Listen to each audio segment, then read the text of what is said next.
si abatono abazuukuka okuba endulu babakwata ku mwana bagaba ne tukuba ndulu ebyo bugagga bibino hano tolekaana jangu twaliko byotwala buli yagezangako okuleekaana baamusonseka ng'omugaati era yagaananga okulya omugaati yabanga abeera neutralized baamwejjangawo naye nga bakikola ddi okutandika okugjawo abantu n'okupakira abantu emigaati nga babbye nnyo nga balina emigaati gy'oggabako naye nga bebagabira bebabyeko bebawa ebitaano ne bamugamba nti tukusiima kubanga okoze bulungi naye nga talina nti kyeyakoze. So what can we do? I don't know. I have a lot of words. I want to talk about power. I want to talk about violence. I want to talk about how to eradicate violence and everything. Katonda antase. None of us can undo what we've done or to live a life already recorded. We've made a lot of mistakes. We've looked at while people are taking away everything that we own.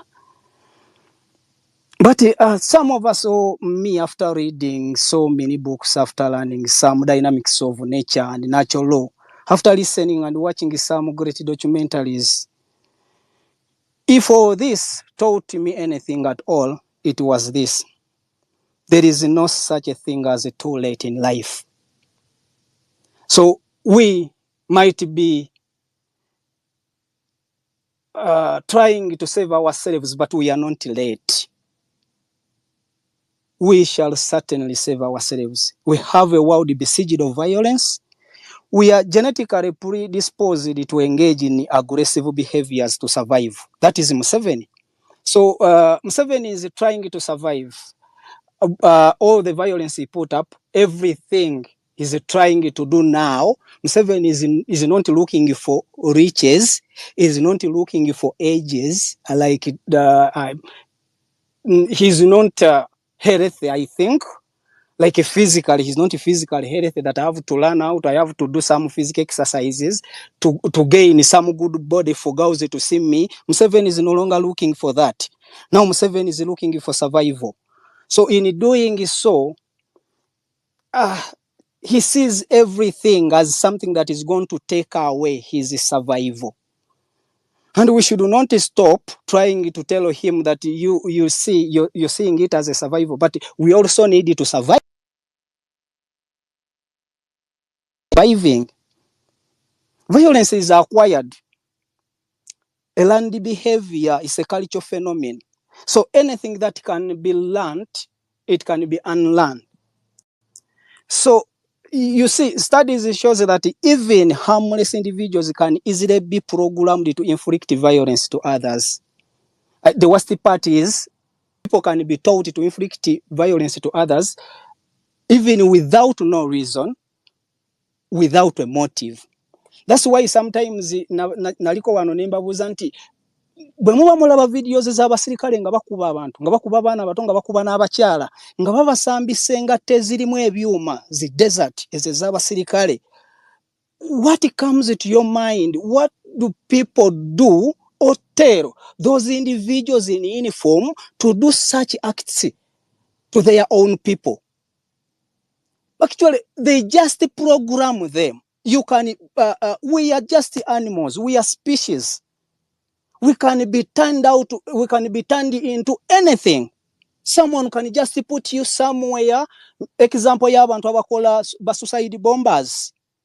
Umuntu akuteke wantu na kuconvincing that if you go and you blow up that building, you're going to heaven. And we can take that crap and then we turn out to be suicide bombers. So they can teach us violence. Museveni has done that to the subjects.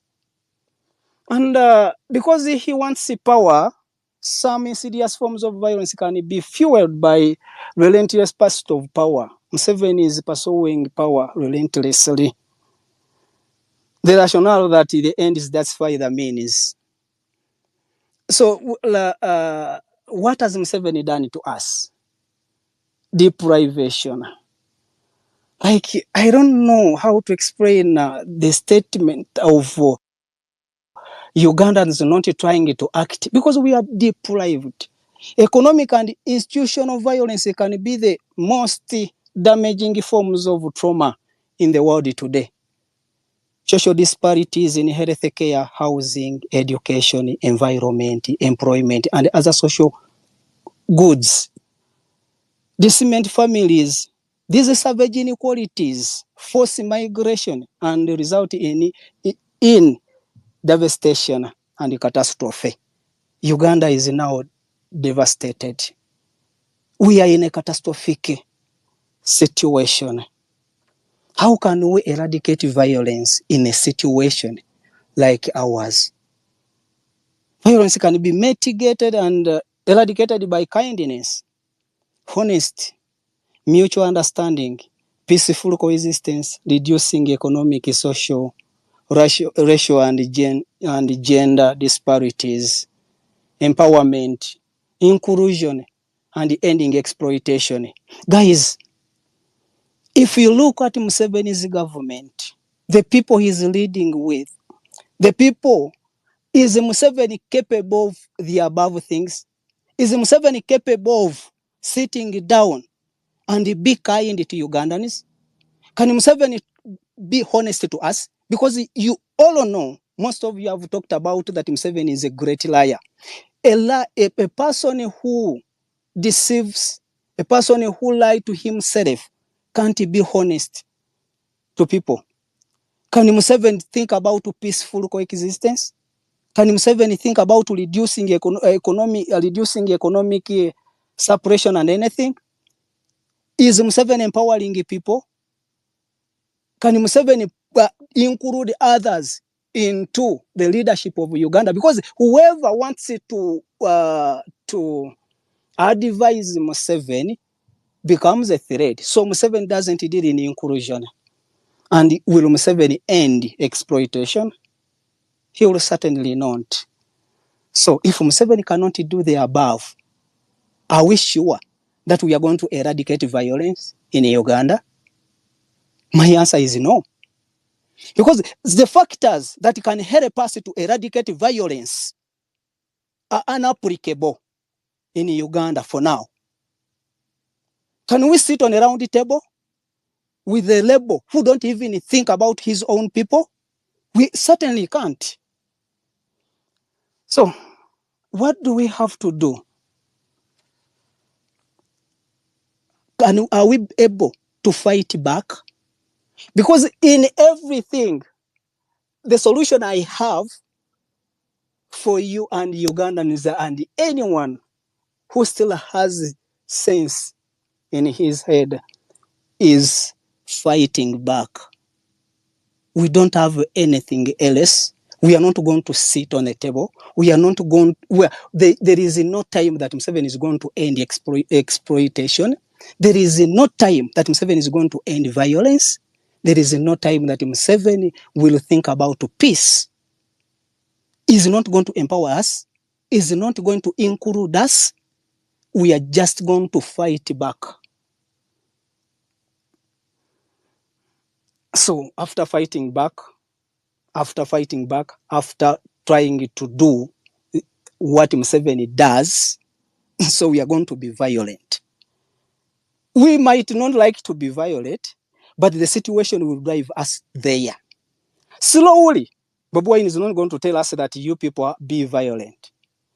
The situation, what Museveni is doing, what they are doing to us, will certainly take us there.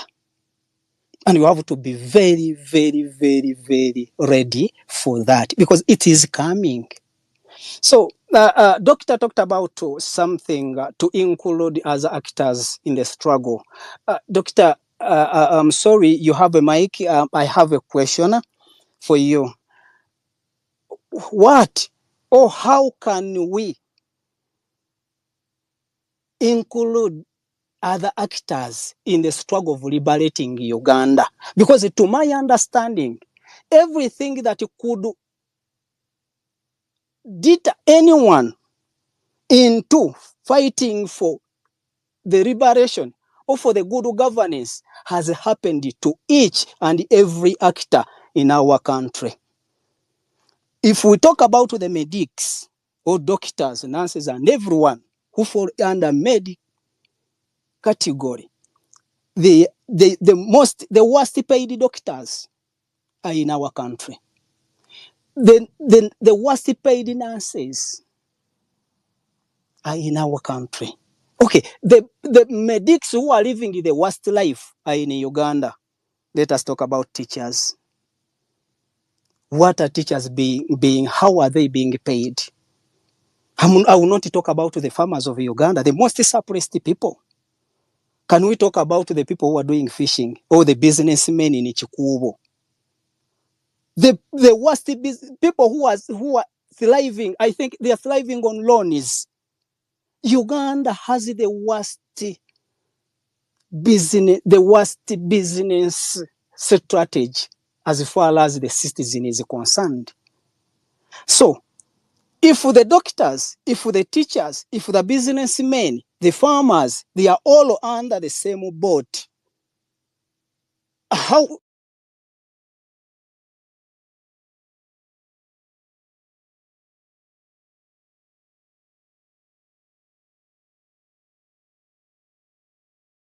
What can we tell them that could tell them that you guys, you need to join these young people who are talking about it? Because the Wazaine said that this is a process. We have to be very, very, very keen and gradually thinking about what we are doing. But it's success is not for just for a day. We prepare for success. But how are we going to prepare for success if the people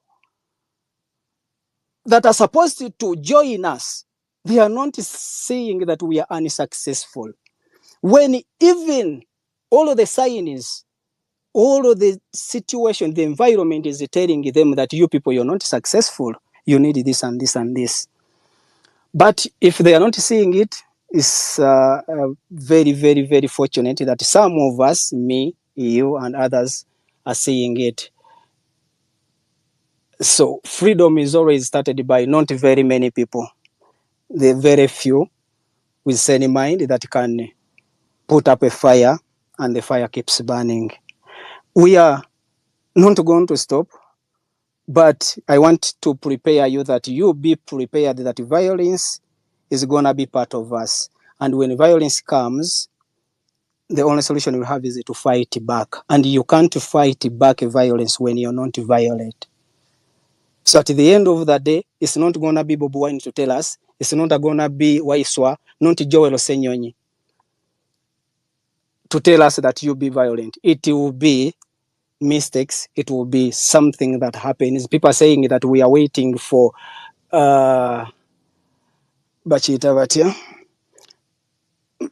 we are waiting for something. We are waiting for a start and then we join. No, we are not going to wait for a start. This is what we are doing is something that is very incredible. We are not going to stop. Someone is telling us to go to the ground to start teaching people what exactly, to tell them exactly what to do. But in Museveni's government, that one is suicidal. You very well know. We shall keep calling people to come and join us. And with the time, I'm very sure we shall gain our freedom. But we are going to gain that by fighting back. Thank you. Thank you so much, Lawrence, for that submission. I don't know if my host, my co-host is there, and if you are there, please just let me know. Yeah, probably when you get back, good girl, you let me know that you are there. Thank you so much, Mukasa, for your submission. Guys, you can request for the mic. We continue with this conversation. The people who died in 2020 were not protesters or were not rioters. That should never leave your mind. They were just on their own things and just on their own, doing their own things. That is a testimony that we have seen. You've seen the videos. You have seen, you have had so many testimonies of people talking about how they survived and all that. So just know that violence can claim anyone. State violence or anything can claim anyone that is not probably engaging in violence. So, Kwizera, you requested for to speak because I'm not seeing you among the speakers. Dada, you will speak, and then Kwizera will speak after.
Out there to hurt anyone, and if someone goes on the road and they just, for it, let's say,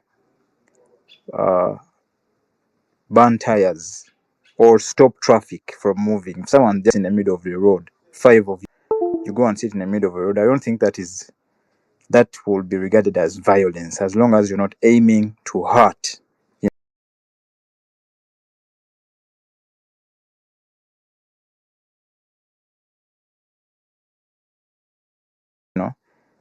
any other individual.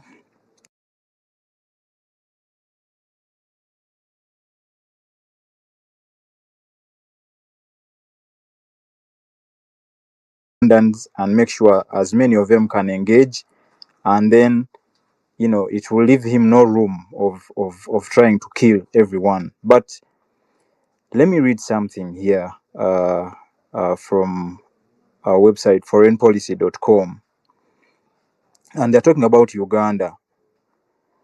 They're trying to analyze the geopolitics, but this was written in November of 2021. They say Uganda in 2018, during protests in the capital, arrived at the spot where a man had been shot to death just an hour before. Locals showed me pictures of his blood-stained body.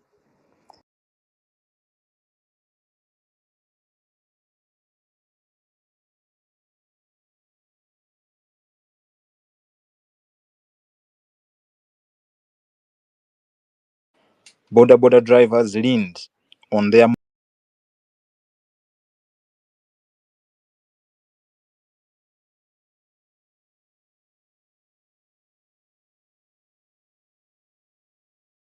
ago on November 18th, 2020.